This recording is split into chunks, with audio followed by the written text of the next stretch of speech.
নমস্কার, স্বামী সোমেশ্বরানন্দ বলছি। স্বামী সোমেশ্বর ধ্যান গ্রুপ থেকে আজকের প্রশ্নগুলির উত্তর। প্রথম প্রশ্ন করেছেন শ্রেয়া চক্রবর্তী। তার প্রশ্ন, আমি বড়ই দোটানায় পড়েছি। আমার স্বপ্ন ডাক্তার হব। এই বছর পরীক্ষায় বসি, কিন্তু সফল হইনি। অন্য কলেজে অঙ্ক নিয়ে ভর্তি হই বাড়ির চাপে। এখন বড়ই কনফিউজড যে অঙ্ক নিয়ে ওই কলেজেই পড়া উচিত নাকি হার না মেনে পুনরায় পরীক্ষার জন্য চেষ্টা করা উচিত।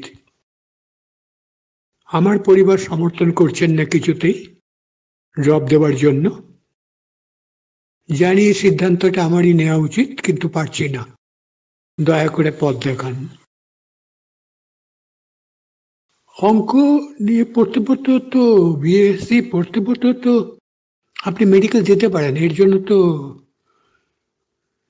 কলেজ থেকে ড্রপ করার কোনো দরকার নেই।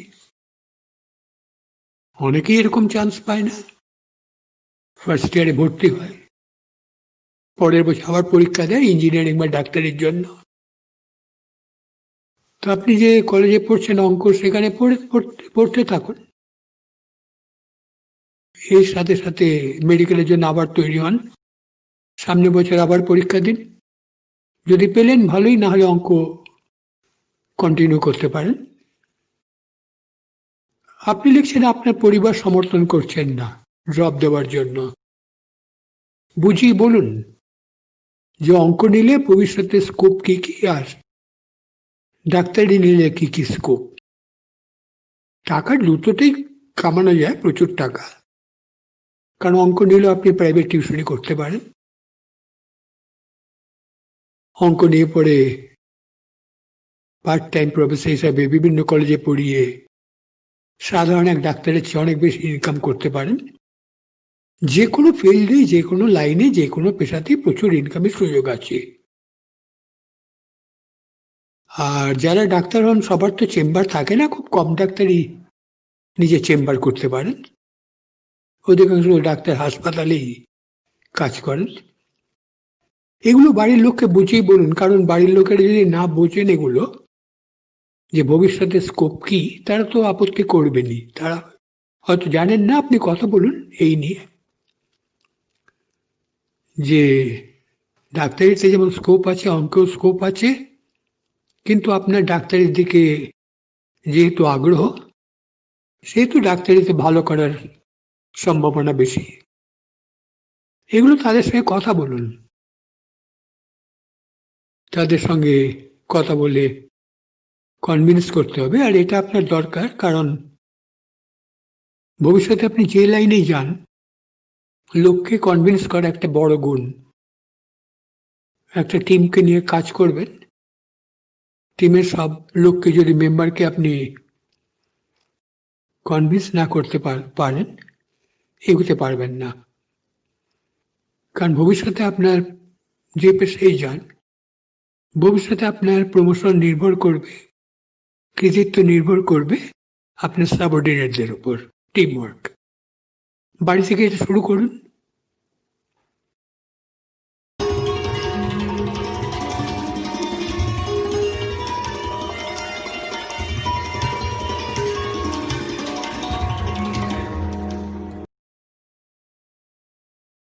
পরের প্রশ্ন করেছেন সুদেশনা ভান্ডারী। যে ব্যক্তি আর পৃথিবীতে ফিরতে চায় না, যদিও বা ফিরতে হয়, তবে সে মনুষ্য জন্ম চায় না, কারণ তার জীবনে দুঃখের ভাগ ঢের বেশি, সুখ যত সামান্য। তাহলে তার পরজন্ম কি হতে পারে? সুখ দুঃখ পশু পাখির জীবনেও আছে, কীট পতঙ্গের জীবনেও আছে। যেটা আমার পছন্দ সেটা যখন পেলাম আমি সুখী হই, না পেলে অসুখী, অপছন্দ। পৃথিবীতে ফিরতে চান না যদি তীব্র ইচ্ছে থাকে, তাহলে অন্য কোনো লোকে যেতে হবে যতক্ষণ না মুক্তি পাচ্ছেন। নানান রকম লোক আছে এবং সব জায়গায় সুখ দুঃখ আছে। কারণ দুঃখকে এড়াতে হলে সুখকে এড়াতে হবে, সেটা মুক্ত না হলে হয় না। তার পরজন্ম কি হতে পারে সেটা নির্ভর করছে আপনার সংস্কারের উপর। আপনি চান না, কিন্তু আপনার সংস্কার কি? কিছু হয়তো কর্ম যদি থাকে যে মানুষ না হলে সম্ভব নয় ওই কর্মের ফল ভোগ করা, তাহলে মানুষের জন্ম হবে।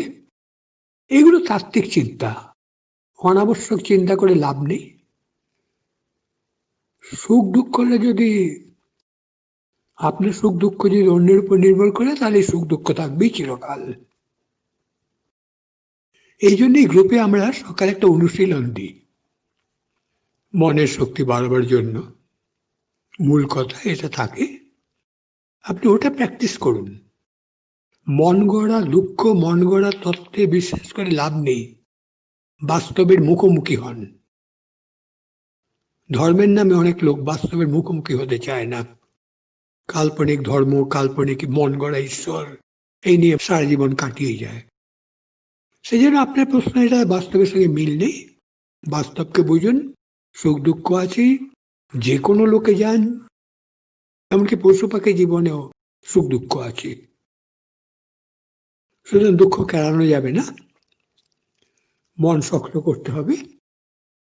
আমরা যে অনুশীলনটা দিই গ্রুপে প্রতিদিন, অন্তত 2 মাস করে দেখুন।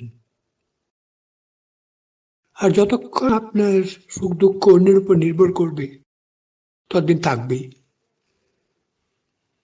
আপনাকে একজন গালাগালি দিল, আপনি ইনভলভ হলে দুঃখ, আবার আমাকে অনেকে গালাগালি দেয় ইয়েতে লেখা নিয়ে, আমি জাস্ট ইগনোর করি, যে কাকে পাত্তা দেব।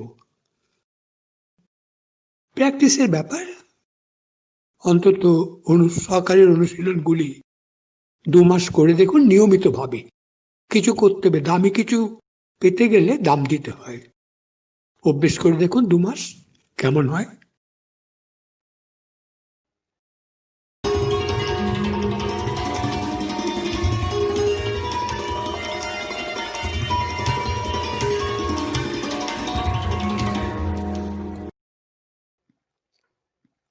এবারে প্রশ্ন শিখা নন্দী। আপনার প্রশ্ন, আমি দীক্ষিত নই, তবে ঠাকুর বা মায়ের কথা শুনতে, জানতে ও মেনে চলতে খুব ইচ্ছে করে। এভাবেই নিজেকে মানসিকভাবে শান্ত করতে আপ্রাণ চেষ্টা করি। তাই দয়া করে যদি বলেন এক্ষেত্রে কোন কোন বই সহায়ক ভূমিকা নিতে পারে। অনেক বই আছে। আপনি রামকৃষ্ণ মিশনের যে কোনো আশ্রমে যান, সব আশ্রমেই বই বিক্রি আছে, বইগুলো দেখুন না। যেটা আপনার ভালো লাগবে, যেটা মনে হবে আপনার উপকারী। আমাদেরও একটা বই আছে, উপাসনা প্রার্থনা শক্তি, পড়ে দেখুন। সুতরাং বই অনেক আছে, আপনি খুঁজে নিন। সব বই সবার পক্ষে তো উপযোগী নাও হতে পারে, সেই জন্য একটু দেখে নিন।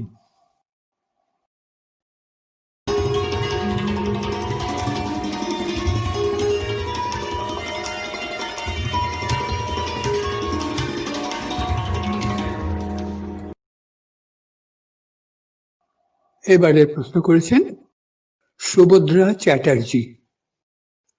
তার প্রশ্ন, 40 বছর সংসার করছি। বিগত বেশ কয়েক বছরের ইতিহাস শুধু যন্ত্রণার।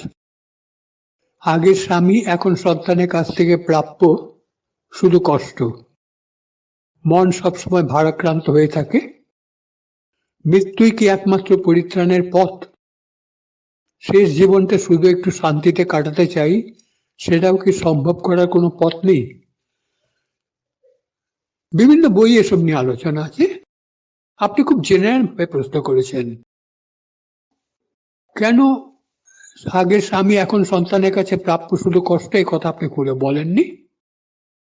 অনেক সময় সন্তান বা পুত্রবধূ দায়ী হয়, অনেক সময় শাশুড়িও দায়ী হয়। শাশুড়ি অনেক সময় পুরো ক্ষমতা ছাড়তে চান না, এই জন্য। আর পুত্রবধূ সে তো অন্যরকম ভাবে, আপনি যেভাবে বড় হয়েছেন, আপনার পুত্রবধূ বা সন্তান সেভাবে বড় হয়নি। তাদের সময় পরিবেশ পাল্টে গেছে, অন্য মানসিকতা হয়েছে, অনেক সময় এই দুয়ের ক্ল্যাশ চলে। অতএব আপনার টু দ্য পয়েন্ট উত্তর দেওয়ার পক্ষে কঠিন। মৃত্যুকে একমাত্র পরিত্রাণের পথ, মৃত্যুর পর যে শান্তি পাবেন কোনো গ্যারান্টি আছে? কোনো বইয়ে আছে কথা যে মৃত্যুর পরে পরিত্রাণ পেয়ে যান? বরং আরো বেশি দুঃখ হতে পারে, আরো বেশি সময়ের জন্য দুঃখ হতে পারে। তখন কি করবেন? শেষ জীবনটা একটু শান্তিতে কাটাতে চাই, সেটাও কি সম্ভব করা কোনো পথে? প্রচুর পথ আছে। আজকাল খুব ভালো ভালো ওল্ড এজ হোম হয়ে গেছে, কলকাতাতেই 100-র বেশি আছে মধ্যবিত্তদের জন্য। পয়সা খুব একটা বেশি লাগে না, সাধারণ মধ্যবিত্ত অনায়াসে পে করতে পারে, এবং সমমানসিকতার প্রচুর লোক সেখানে পাওয়া যায়। বৃদ্ধাশ্রম বলতে আমাদের যে পুরনো ধারণা তা নয়, এখন একেবারে নতুন হয়েছে, আপনি খুঁজে করে দেখতে পারেন। শুধু কলকাতা নয়, পশ্চিমবঙ্গের অনেক জায়গায় এটা পাবেন আপনি। শুধু মহিলাদের জন্য রয়েছে, দক্ষিণেশ্বরে আদ্যাপীঠও রয়েছে আলাদা করে, অনেক জায়গায় আছে। আপনি যদি চান তো ওখানে চলে যান। স্বামী থেকে, এখন স্বামী আছেন কিনা আমি জানি না, যদি না থাকেন তাই তো অন্তত আইন মতে আপনি তার সম্পদের বিরাট অংশের অধিকারী। শুধু তাই নয়, সন্তান যদি মা বাবার প্রতি কর্তব্য না করে সেটা আইনত অপরাধ। সন্তানও বৃদ্ধ মা বাবাকে টাকা দিতে বাধ্য আইন মতে। এখন আপনি সেই আইনের পথে যাবেন কিনা। আইনও অনেক রকম আছে, সাংসারিক ব্যাপারের জন্য আলাদা আলাদা আদালত, খুব তাড়াতাড়ি তার ডিসিশন দেয়। আরেকটা যে বললাম ওল্ড এজ হোম, খুব ভালো ভালো হোম আছে এবং খুব সস্তায়, থাকার খুব চমৎকার ব্যবস্থা, ডাক্তার আছেন ওখানে, প্রায় ওদের উৎসব অনুষ্ঠান ওরা করেন, মাঝে মাঝে বেড়াতে নিয়ে যান, মানে খুব ভালো থাকতে পারেন। এখন সেটা আপনাকে দেখতে হবে আপনি একা থাকতে পারেন কিনা। মাঝে মাঝে বাড়িতে এসে নয় থাকলেন, পথ অনেক আছে, আপনাকে খুঁজে নিতে হবে এবং আপনি দেখুন কিভাবে কোন পথ আপনার পক্ষে সহজ হবে, কোনটা আপনি করতে পারেন। মন সবসময় ভারাক্রান্ত হয়ে থাকে, এ থেকে আপনার লাভ আছে? মন যদি সবসময় ভারাক্রান্ত হয়ে থাকে, আপনার পাড়ায় একজন লোকের নাম করুন তো যে 24 ঘন্টা সুখে আছে, আনন্দে আছে, নাম করতে পারবেন? আপনার চেনাশোনা আত্মীয়দের মধ্যে। জীবন মানেই সুখ দুঃখ দুটোই থাকবে। আমরা শুধু আনন্দ চাই কেন? আমরা প্র্যাকটিক্যাল নই, আমরা জীবনকে দেখিনি, জীবনকে চিনি না, জীবন কাটিয়ে গেছি, জীবনকে চিনি না। আপনি 40 বছর সংসার করছেন, আপনার তো অনেক জ্ঞান জীবন সম্বন্ধে, সেগুলিকে কাজে লাগাতে হবে। জীবনে ভালো মন্দ আসবেই, সুখ দুঃখ আসবেই, মান অপমান আসবেই, এবং গীতা পড়লে দেখতে পারবেন যে অর্জুনকে শ্রীকৃষ্ণ একই কথা বলছেন। সুখ দুঃখ, লাভ ক্ষতি, জয় পরাজয়, এগুলো জীবনে আসবেই। প্রশ্ন হচ্ছে এর জন্য আমরা তৈরি হয় না ছোটবেলা থেকে, সেই জন্যই সমস্যা আছে। মানে সারা বছর পড়লাম না, ডিসেম্বরে অ্যানুয়াল পরীক্ষা, নভেম্বর থেকে আমি চিন্তা করলাম কি করবো, এখন 1 মাস সময়, এই জন্যই আমাদের জীবনে সমস্যা আছে। তবে যাই হোক, আপনার কাছে এখন অনেক পথ আছে, শুধু বৃদ্ধ আশ্রম না, অনেক জায়গায় আশ্রমেও থাকার ব্যবস্থা আছে, অবসর জীবনে আছেন বিভিন্ন আশ্রমে। রামকৃষ্ণ মিশনে তো বটেই, রামকৃষ্ণ মিশনে কাশিতে আছে এরকম, মহিলাদের জন্য আলাদা, পুরুষদের জন্য আলাদা। তারপরে যেটা বললাম আদ্যাপীঠে, ওটা রামকৃষ্ণ মিশনের নয়, অন্যত ঠাকুর আলাদা, তার আছে। চিন্ময় মিশনের আছে, এবং সারা ভারতে এগুলো ছড়িয়ে আছে। বেশি টাকাও লাগে না, কিন্তু টাকার ব্যবস্থা খুব ভালো। আপনি আরেকটা কাজ করতে পারেন, যদি ফোন ইউজ করেন আপনি স্মার্টফোনে গিয়ে সার্চ করতে পারেন ওল্ড এজ হোম, প্রচুর পাবেন। মধ্যবিত্তদের জন্য, নিম্ন মধ্যবিত্তদের জন্য, উচ্চবিত্তদের জন্য। পুনাতে তো এমন ওল্ড এজ হোম আমি দেখেছি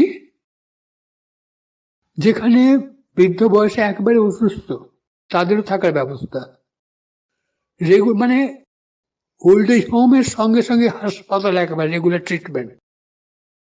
সুবিধা কিন্তু প্রচুর আছে জীবনে, ঈশ্বর আমাদের প্রচুর দিয়েছেন, আমরা খোঁজ করি না, বসে বসে কাঁদি। এই করলে তো চলবে না, সমস্যা আপনার, সমাধান আপনাকে খুঁজে নিতে হবে। সমাধান অনেক আছে, আপনি দেখুন কোনটা আপনার পক্ষে সহজ হয়, সুবিধা হয়।